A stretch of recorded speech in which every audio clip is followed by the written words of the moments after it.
齐王欲加入六国合纵之列，倒是让寡人对齐王另眼相看。大王，臣昨夜心生一策，或可将六国合纵一剑刺破。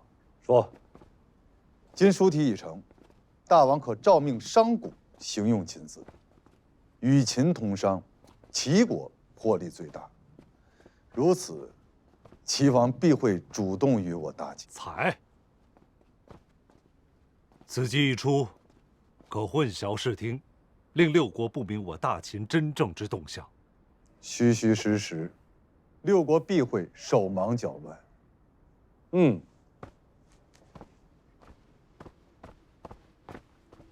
拜见大王。先生乃书家中的翘楚，还请先生为寡人和诸位品评书题。大王，秦居周人故地，习周制、周秦篆书，实为一脉。篆书之书体，因形立异，体正势圆，左不见撇，右不见捺，风韵之优美啊！大王，请观之。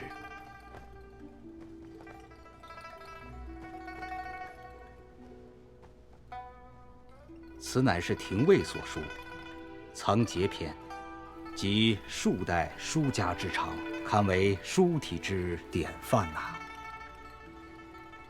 先生谬赞。先生以为这新体的书文叫秦篆如何？大王，此名甚好。周秦及六国旧书名曰篆书，秦篆既承袭古意，又开创新的气象，再妥当不过。自今日起，我秦国上下使用新体秦篆，我秦之士人须习秦篆。3个月后，若不能识读书写者，夺绝学风。我秦商须使用秦篆，订立商贾之约，与六国交通贸易之人，亦须遵循此律。诺。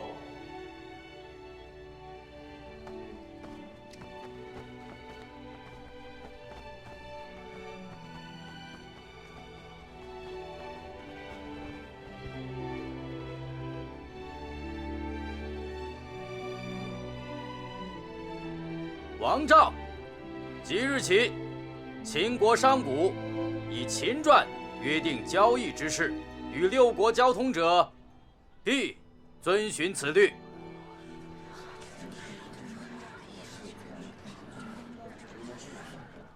大王，六国商贾闻之行用秦篆，皆踊跃修习。大王平定六国之日，秦篆必会流通天下。先生多年辛苦，终不算枉费。拜见大王。燕太子的信使已离开咸阳，去往何处？新郑。知道了。我大秦推行秦篆的消息，一旦散播到天下，六国必会争议不断。先生以为，齐王会放弃与秦商贸之利，而与六国共聚秦篆否？大王，燕太子传书新政，受书之人，十有八九乃韩公子非。臣担心，他会看破大王谋划，有所举动。公子非，寡人听上卿姚贾大人提及过此人。此人现身赵燕丧礼，与赵义合谋合纵之事。此人有才吗？六国人才济济，却鲜有才高识远之人。能看透天下大事，窥知大王心意者，唯有韩公子非。若他真如此有见识，更不应与我大秦作对了。大王有所不知，臣入秦前，曾与他同在荀子门下修学，稷下学子数千，若论学识，无人可与公子非比肩。先生与他相比如何呀？臣不及公子非，远甚。臣可将公子非的著述献上。若是真如先生所言，寡人倒是要看上一看了。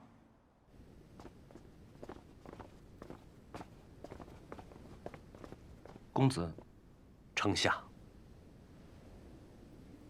宁腾啊，见了公子还不施礼？公子，公子啊，这宁腾本是你的下属，本想看他机智多才，就留在手下任事，请公子见谅啊。良禽择木而栖，非焉能阻碍？哦，对了，公子，你刚才为何行事匆匆啊？退下。诺。丞相，万分火急呀！秦王有大举措，欲将六国合纵，掐死伏诛。这秦国是要攻打谁了吗？不会是韩国吧？哎，目下还不会有征伐杀戮。好，那就好。秦王下诏，强令六国商贾行用秦传，这比攻城略地更为凶险。秦传？这秦国一向凶蛮，怎么会在这书体上做文章啊？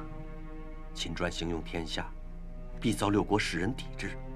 三晋、燕楚断不会接纳秦传，唯有齐国不好预料。秦齐商贸往来密切，利益难以切割，非担忧齐王会患得患失，在抵制秦传上退缩，重启和秦之策，致合纵大略，覆水东流啊！不知公子可有对策？非已去书其公子冲，请他赶赴咸阳，笼络齐商，抵制秦传。三晋亦当遣使同往，为公子冲出阵。公子放心，公子之意本想当鼎力相助。公子千里赴秦，所谓何意呀？秦王下诏刁难我齐国商贾，本公子特来为齐商讨回公道。哦，公子此言，老夫听着糊涂啊。是秦国度量失衡，还是秦人坐地砸价呀？上卿，你这是装糊涂。非也。秦王强推秦传，逼迫齐商遵从，此乃羞辱齐国也。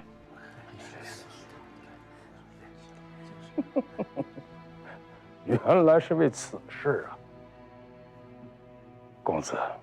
商贸书文，行用秦传，对秦乃至六国商贾是百利无一害，何来羞辱一词啊？再有，齐商听闻我王诏命，皆欣然赞同啊！上卿啊，上卿，没想到你一大把年纪，这说起谎来竟脸不红心不跳，冲望尘莫及。公子如若不信，你自己去问齐商。我这就去问。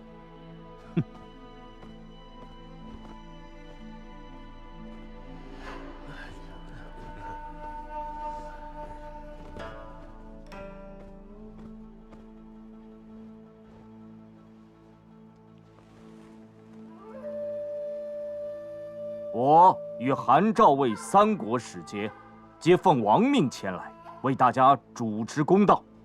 大家有何冤屈，全数道来，冲自当面质问秦王。公子要我等说何冤屈啊？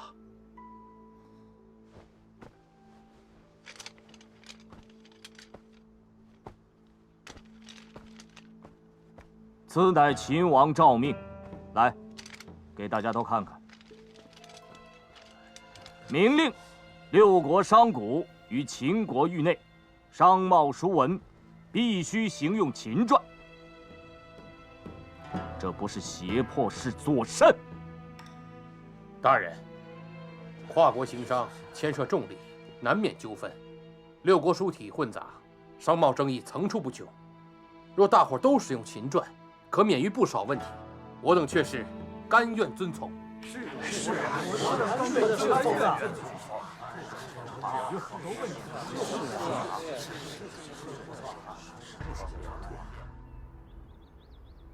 大王，齐公子田冲召集六国商贾，挑唆他们欲行秦篆，公然对抗我大秦。今日田冲进谏，是想当面劫难大王。臣以为，当驱逐田冲，禁绝六国挑衅我大秦之举。上卿，田冲乃齐国重臣，大秦不宜跟齐国闹翻。上卿大人，大王推行秦篆，初衷就是要破六国之合纵。田冲闹得越凶，齐国就越没有退路，只能在我大秦与列国之间做出选择。所以，田冲此举是在抗秦，还是在助秦，尚未可知啊。那也不容田冲散布谬论，蔑视我大秦国威。寡人近日读书啊，见书中有一言：欲成其事，先败其事。此策正好可以用来挫齐人，败六国呀。宣四国使臣觐见。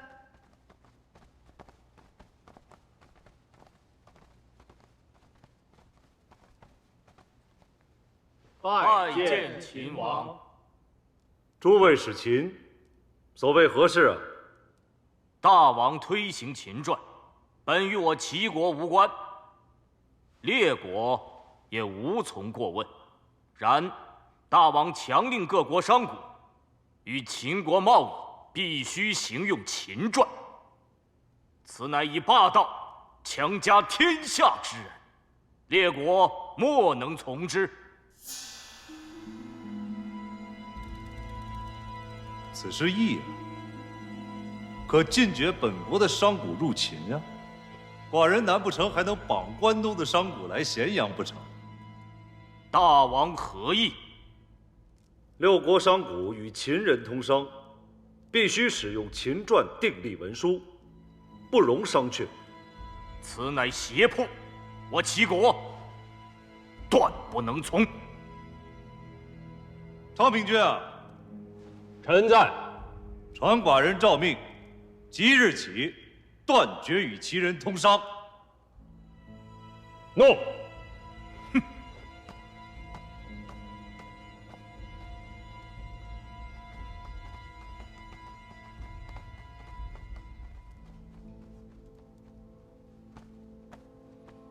大王，秦齐两国交好数十载，如若禁绝两国通商，齐国或会倒向关东列国，请大王三思啊！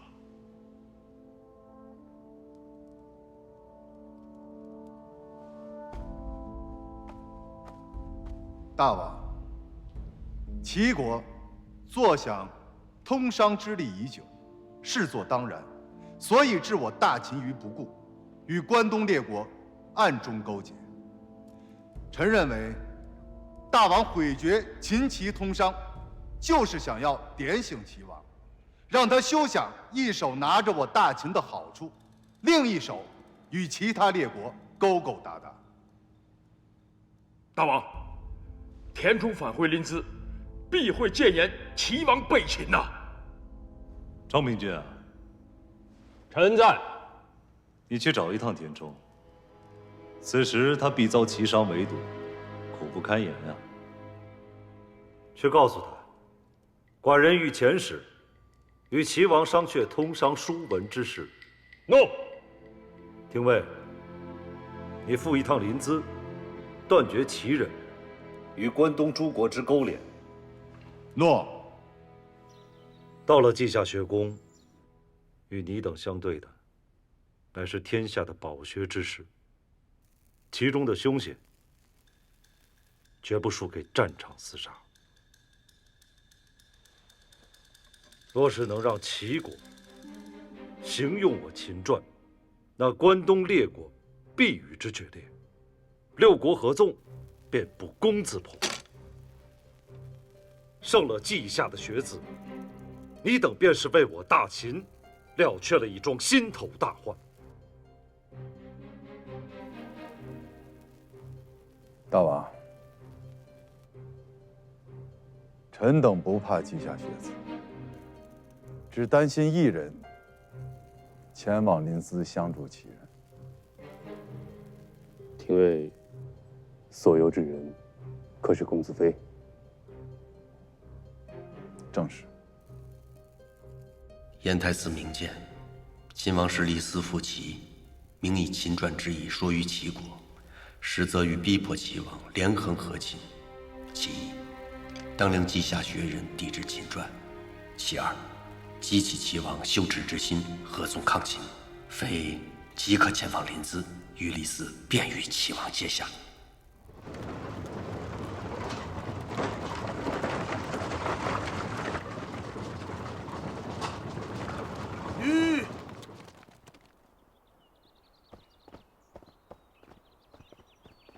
公子，丞相，大王召见啊！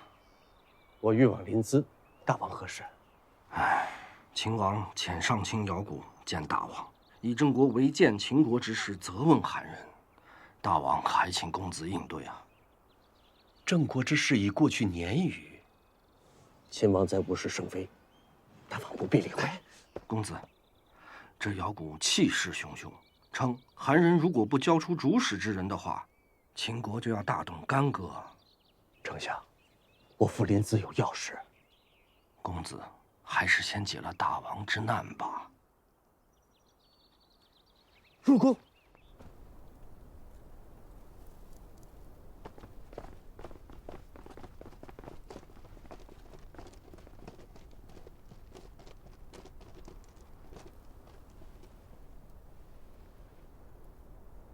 思入临淄，本应先往稷下学宫拜访先生，怎敢烦劳先生相迎？先生师从荀子学于稷下，却为秦人强推秦传而赴临淄，欲以口舌之力搅扰稷下，令人痛惜矣。思受命秦王，为天下人计，胸怀坦荡，前来辩学论道。先生贵为祭酒，当秉从稷下学风，开放胸怀，吐故纳新。秦王诏命强推秦传于齐商，总是实情吧？齐商自愿行用秦传，岂是我王所逼？毛教，你乃齐人，岂可非难于齐？圣人为威，愚人为命。我担忧齐人不辨明暗，扰乱是非，国之危矣。危言耸听。理不辩不明，道不辩不清，是否危言耸听？稷下一辩，天下士人自有公认。5日后，稷下学宫，恭候大驾。孰是孰非？5日之后，恭迎大驾。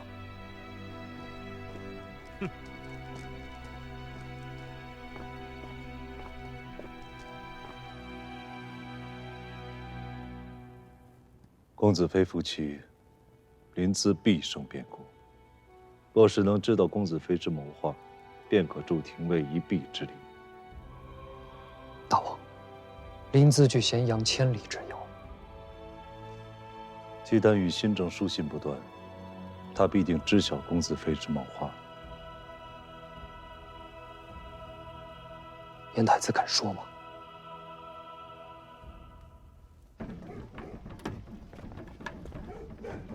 师兄，大王将如此重担托付我等3人，这真是要办砸了！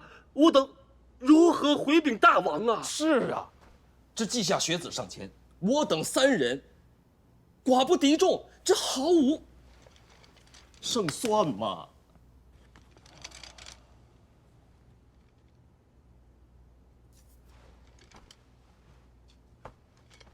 哎，2位，请帮我把书简挂起来。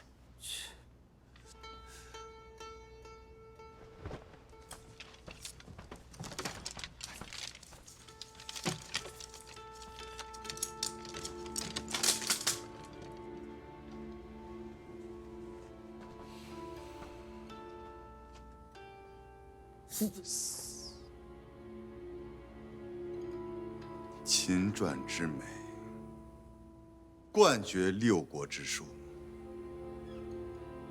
秦传本身就是对策。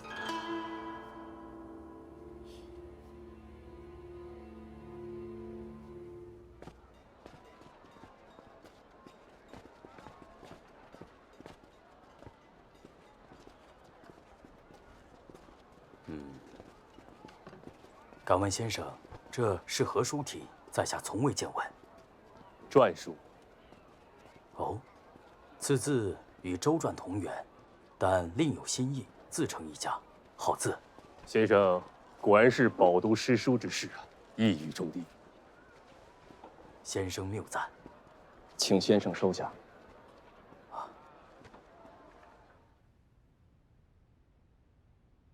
此字不俗。成古义，开新法，结构严谨，气度不凡。何人所书？先生，是学宫外的2位楚人，他们想问学于祭酒。好生待之，待我应付完秦时，再与他们探讨。诺。先生，先生，秦使到。请他们入殿。先生，秦使只身前来。1人？确是1人。狂妄！李斯只身前来论战，分明是蔑视我稷下学人。今日定让他徒劳无功。对，挫挫他的锐气。就是。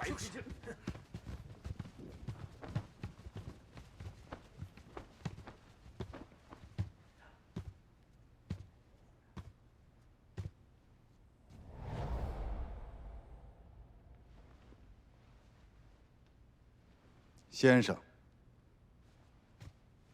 诸位，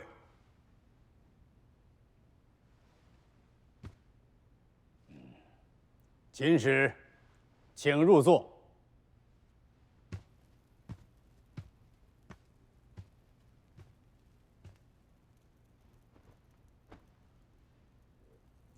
秦使楚小吏出身，后入我稷下。自诩身怀帝王之术，夺楚王不足事，而6国皆弱，遂西入秦国求取功名。不想投靠无门，只能在秦相府中作为舍人，不知使了何等手段混入秦宫，使得少年秦王对你信赖有加，获取目下之显荣。秦使，在下的介绍，称意否？无冥冥之志者，无昭昭之明；无昏昏之事者，无赫赫之功。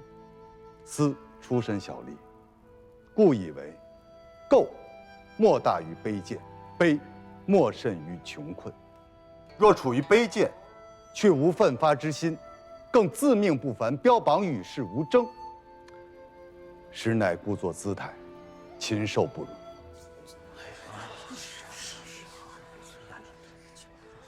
斯曾学于稷下，师于荀子，既未受围边3绝之苦，亦无学富5车之能，幸得秦王后代。诸位所学，不逊于斯。若西入于秦，必为秦王重用。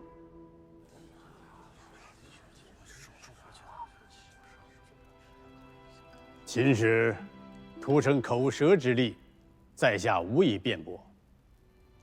然我稷下学宫创立300余载，汇集法、儒、明、兵、农、阴阳100家贤士1000余人，更有孟子、邹子、慎子、申子、鲁连子、荀子，闻名于世。所著之书，盖有孟子、宋子、田子、窝子、晏子、春秋、荀子。敢问秦使之才，能胜于诸子否？才。高山仰止，斯自愧弗如。秦使所著只不过是区区的谏逐客书，既不敢在孟子尊前说仁，亦不敢在荀子座前论义，竟然胆敢修改诸子所用之书体，岂不贻笑于大方？当面指正我者，无师也；当面夸赞我者，无有也；当面谄谀我者，无贼也。今先生责问斯之过，为斯之师友，斯请论书文之道。不敢，请。诸侯征战，于各地营建关塞堡垒，互相防范，庶民深受其害，天下学人亦是如此。七国文字各异，书体混乱，有悖于礼法所倡之车同轨，书同文，行同伦。人无礼则不立，事无礼则不成，国无礼则不宁。诸位以为然否？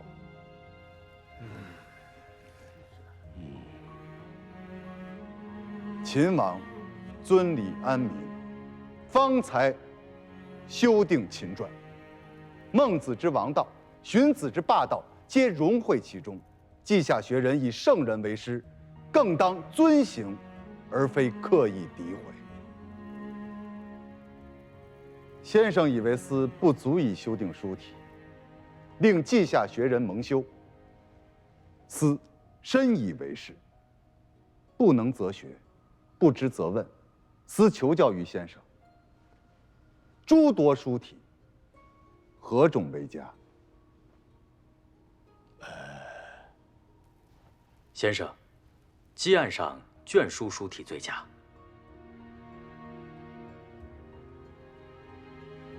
先生以为如何？的确不错。诸位以为如何？堪为典范，堪为典范。先生，可否请书者一见？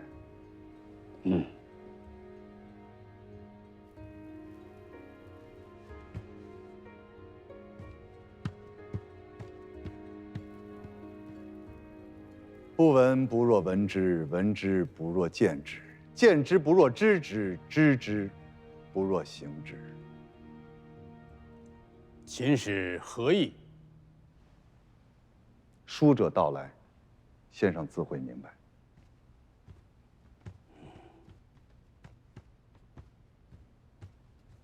你们前来作甚？先生，这2位先生便是书者。承蒙诸位夸赞。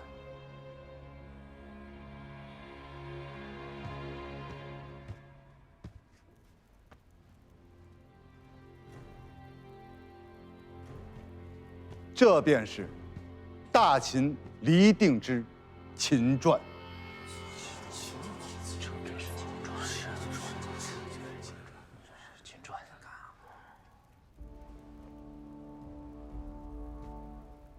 先生，稷下学人向来以天下民生为己任，当摒弃旧俗，其命维新。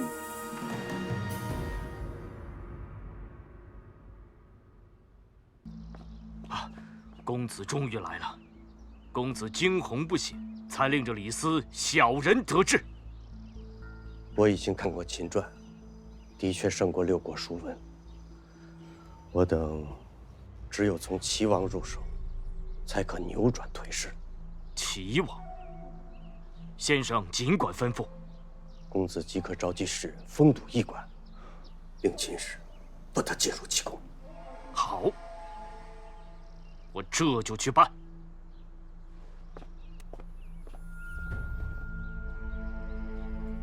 请司行请。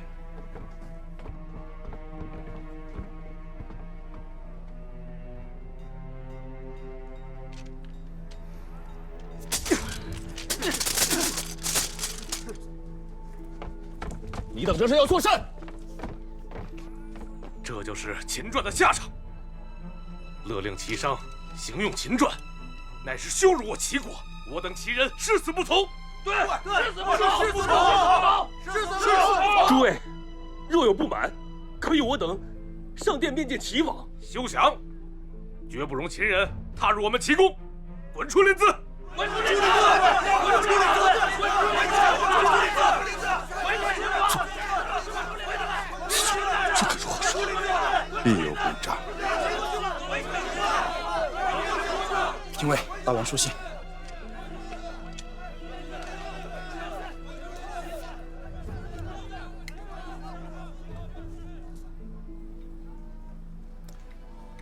公子飞到临淄了，这必是他的谋划。公子妃现在身在何处？他若有胆，与我等当面便说。我若是他，现必在齐宫游说齐王。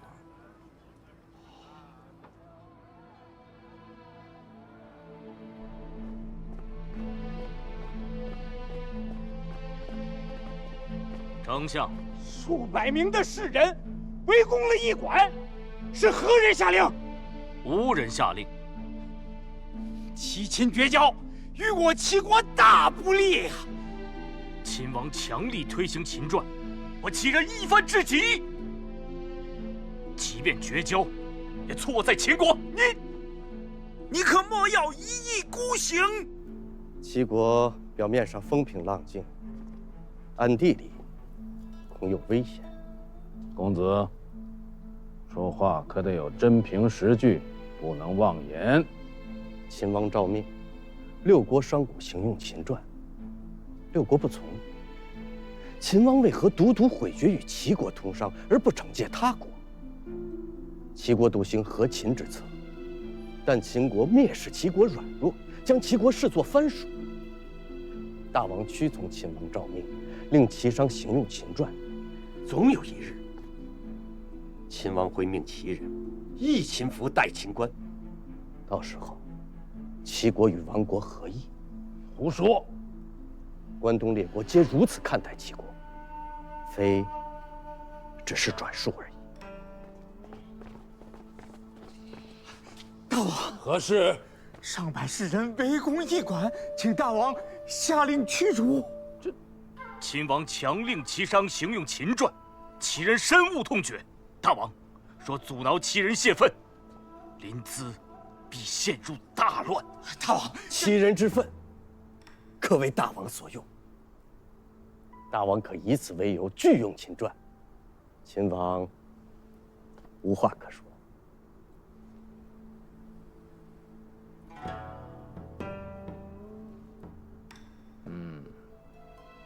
丞相，通知秦使，临淄混乱，寡人不能保证他们的周全，委屈秦使暂且离开临淄。大王，寡人心意已决。诺。大王命秦国使臣3日内离开临淄，今日期限已到。以李斯的为人，他必有所动。这驿馆之外，遍布齐国士人，昼夜监视。李斯本事再大，也无法施展。公子太小瞧李斯了，他绝非坐以待毙之人。非还未曾听闻有能与李斯交手，讨得便宜的。公子放心，我率领士人们跟随，亲自将他送出临淄。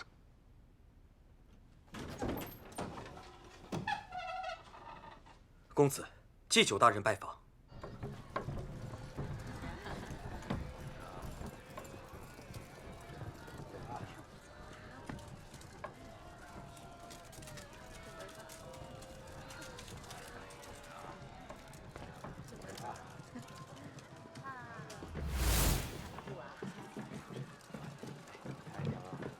大人请。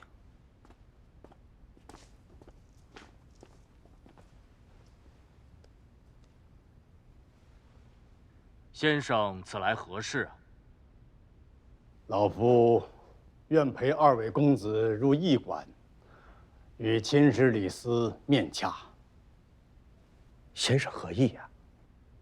公子与李斯稷下同窗时，出则同城，食则同席。而今却冰炭不通气，寒暑不兼时，令人痛惜呀。时移世易，我与他已经谈不拢了。齐王驱逐秦时，临淄城内人心惶惶，公子当与李斯面晤讲和，还齐人安定。李斯又逼齐商行用秦传，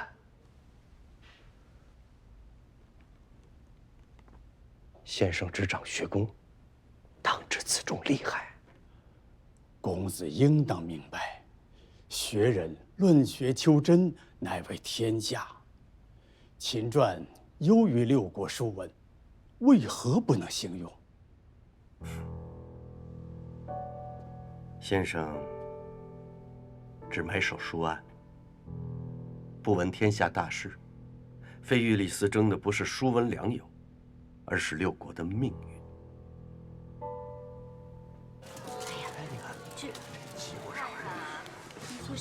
怎么办呢？看看秦人到底想干什么？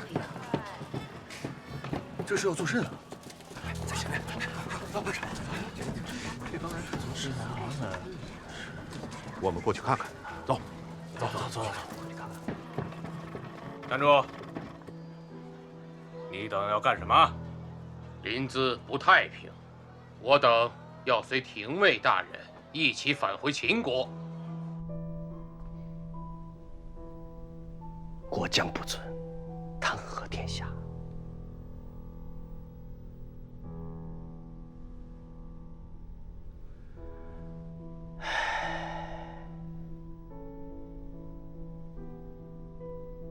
罢了，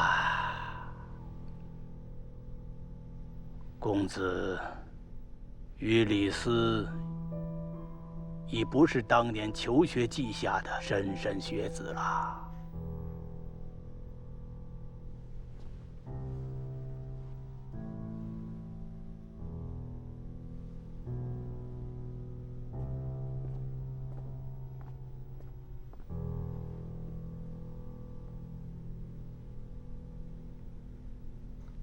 是啊，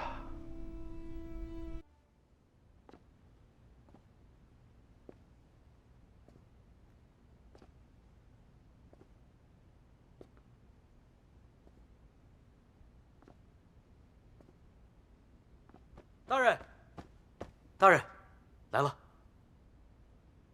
来了多少人？上百名秦商，粮车塞满了街市。跟我来。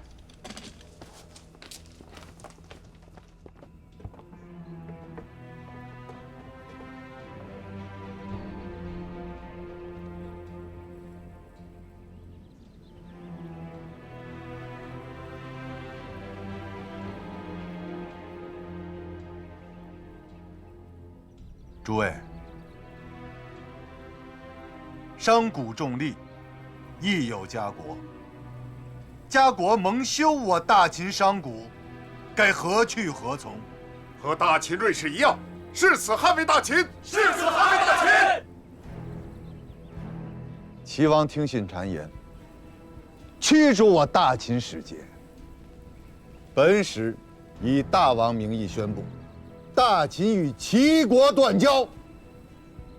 从今往后，大秦商贾不入齐国，大秦一粒粮食也不输往齐境，齐国的齐完捐马也休想入函谷。你等甘愿遵行吗？没有大秦，何来我等今日？对，大人之令便是大王之命，我等身为秦人，自当遵奉王命。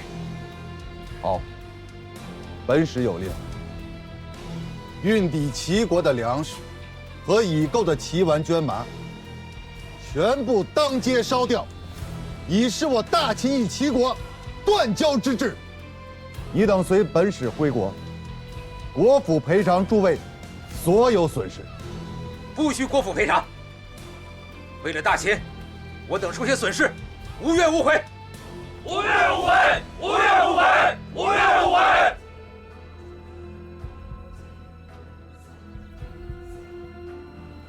烧！怒！不能烧啊！我等烧秦国的粮食，与你们有什么关系？不能烧啊！不能烧啊！不能烧！不能烧啊！住手！住手啊！不能烧！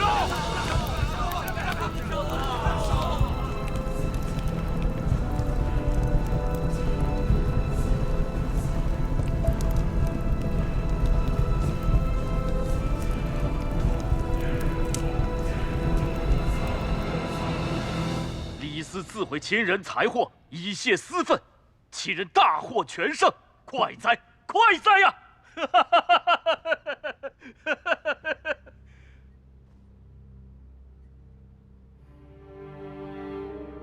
我们败了。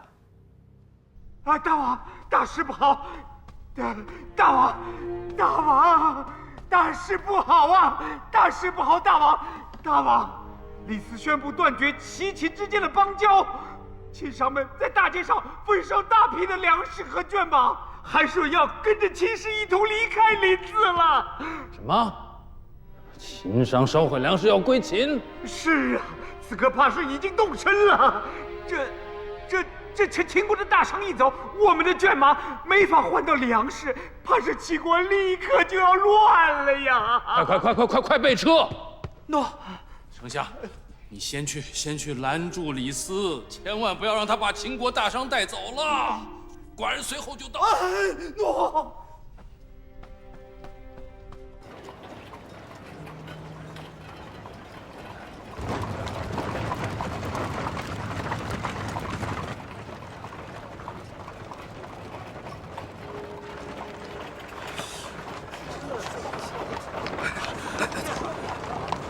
我手上还存有上百匹绢马，何时能交换粮食啊？粮食都已烧毁，齐人想交易，我等只剩灰烬。岂有此理！秦人太过蛮横。齐王羞辱我秦使，是齐国无礼在先。啊！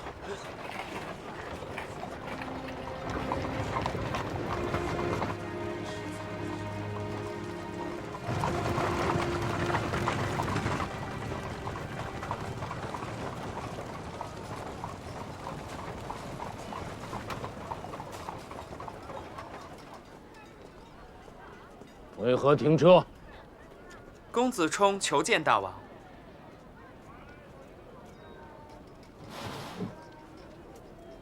他不引荐公子妃游说寡人，临淄也不会出这样的乱子。出城。诺。大王起驾。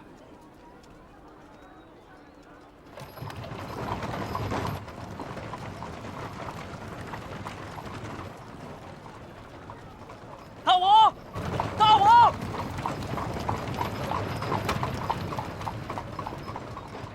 绝不会让秦人得逞的。哼！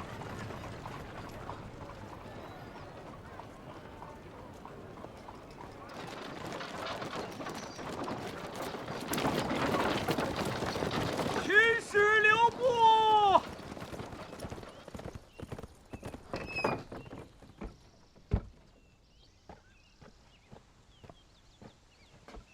使留步啊！秦使留步！啊！秦使，哎呀，大王正在路上，还请秦使主步啊，主步。丞相啊，秦齐已断交，多说无益。有话好说，有话好说呀！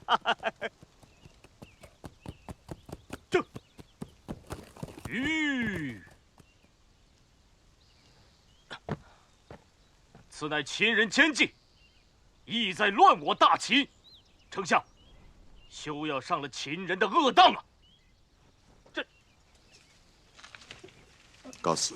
哎，公子莫要多言，一切由大王处置。大王马上就到，还请秦使稍后。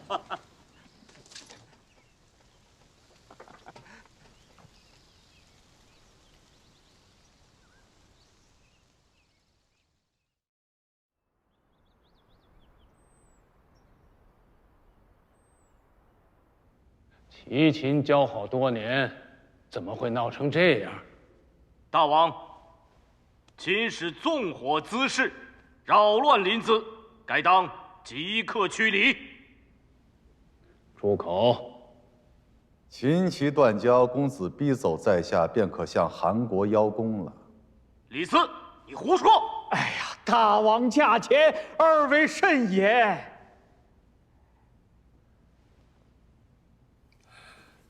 秦使有什么要说的，尽管说，寡人自当主持公道。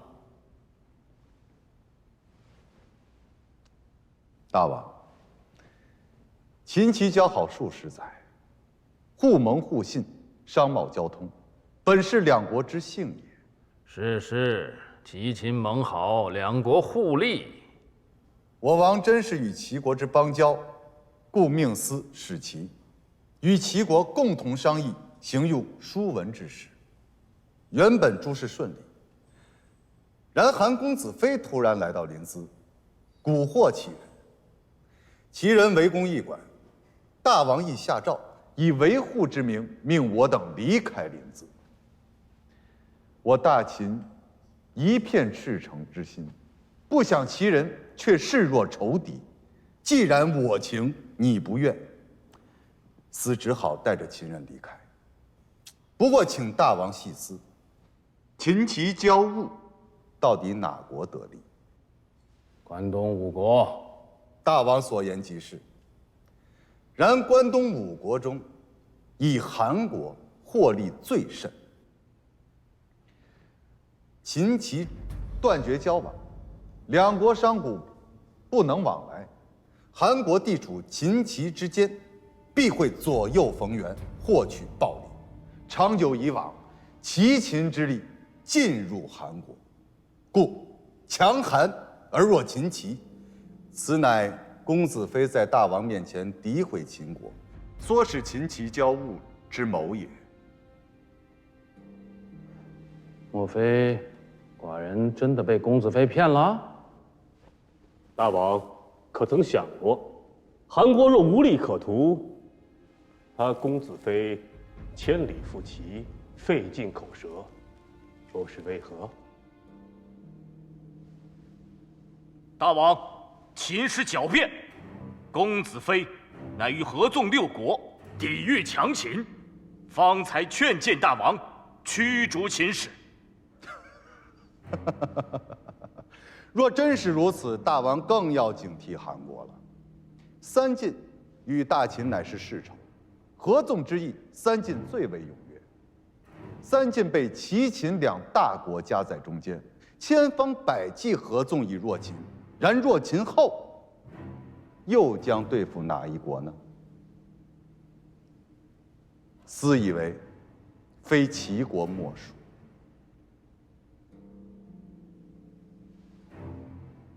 所以，无论是通商之利，亦或是列国之争，离间秦齐，获利最大的还是韩国。请大王思之。大王，即便秦使所言都是真话，可齐国一旦行用秦传，必会遭列国耻笑啊！大王欲行霸道，私认为，当效仿桓公管子之策。凡治国之道，必先富民，辟田畴，治坛宅，免稼穑，兴集市。无事则民繁，无力则百业和兴。得盐铁之利为山海之业，才能通货积财，富国强兵。我王诏命商贾行用秦传，是为革新通商之道，增进货殖之力，然列国不辨良友，同时又京剧秦齐两国携手富强，这才多出微词，挑拨离间。此乃一派胡言！丞相以为如何？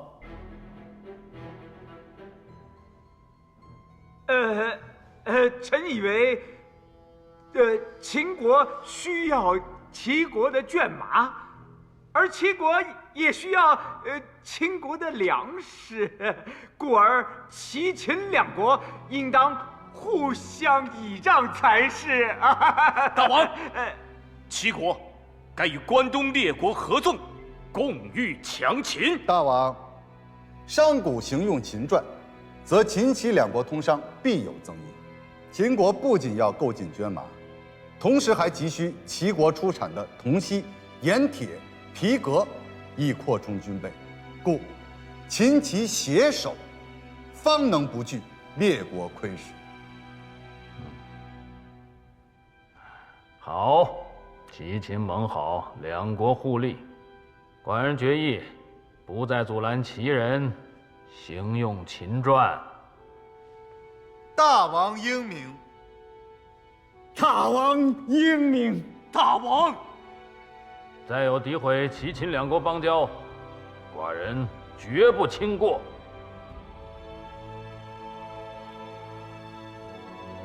来。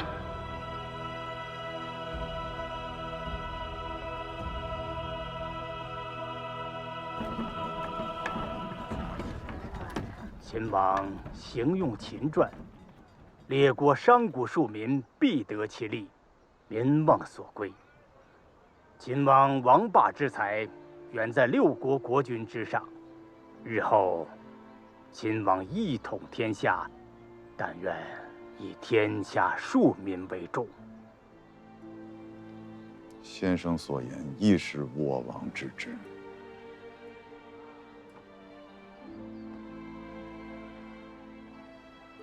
这是公子非下榻之地。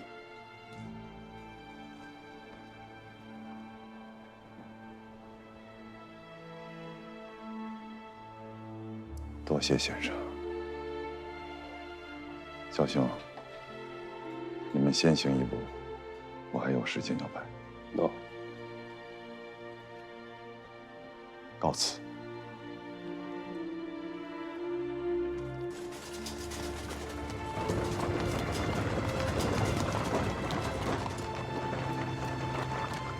秦独强六国，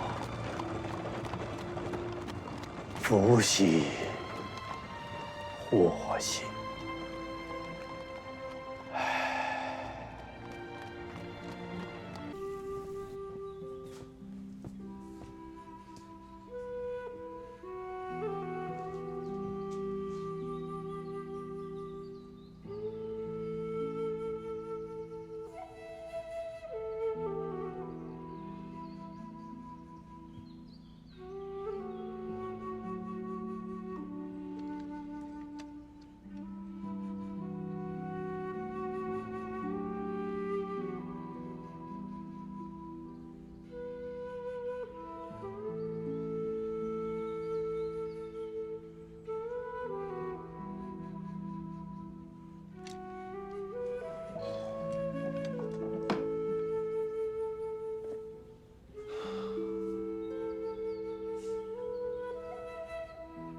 公子，你我又擦肩而过了。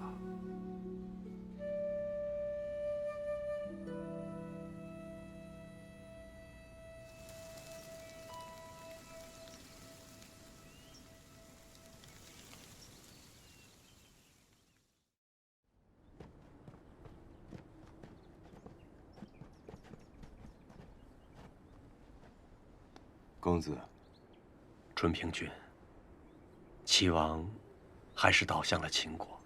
公子，齐商虽用秦传，然五国商贾仍可抗拒，合纵之谋尚存。非复邯郸，就是要与诸位商议反齐的对策。请。非以为，若与暴秦相抗，唯有仰仗三晋，而三晋之中，只有赵国抗秦之心最甚，之力最强。先王崩逝，20万赵军殒命疆场，目下我国力衰退，士气受挫，并非秦国敌手啊。秦王使诡异伎俩，尚不能破邯郸灭赵国，何也？赵国兵精将勇，秦国难以撼动。公子所言，直击我赵人心坎。亦即刻谏言大王太后，让赵国整军待发，抗击秦国。春平君，赵国不缺将帅，缺的是治国理政的大才。还请公子相助我赵国。非才疏学浅，不堪重任。公子莫辞，公子若不能，这天下还有谁能助赵败秦呢？吕不韦。吕不韦，不错，秦国文信侯吕不韦。公子，你不是在说笑吧？吕不韦乃秦国相邦，主政秦国10余载，断不可能助赵抗秦。吕不韦虽是秦王重父，但与秦王政见有别，二人皆力主荡灭6国。吕不韦主张缓图，秦王苛求激进；吕不韦主张行郡县兼分封，秦王则重郡县夺封地。二人政见势同水火，不能相容。秦王若想有所作为，唯有拿吕不韦开刀。吕不韦受封洛阳，即便与秦王政见不同，但他能舍得下那10万封邑吗？哎，这吕不韦啊，是天下巨商，富可敌国。当年他散尽钱财，辅佐嬴异人登临秦王大位，可见他不是贪恋钱财之人。不错，吕氏志在天下，受秦王罢黜，必郁郁寡欢，心有不甘。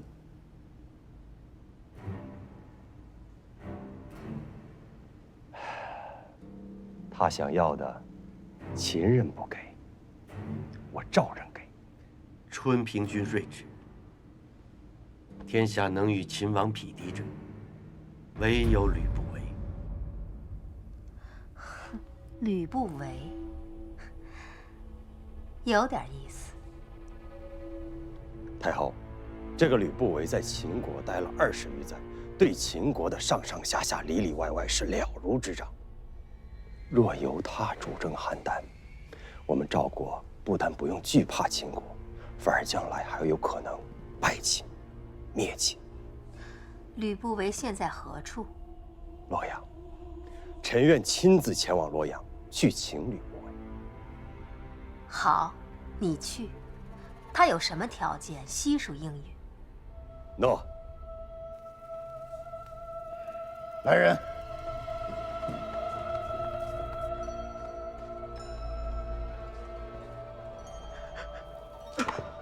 丞相，我说，春平君去洛阳了。去洛阳？去洛阳做甚？春平君说动太后，邀请吕不韦来赵国做丞相。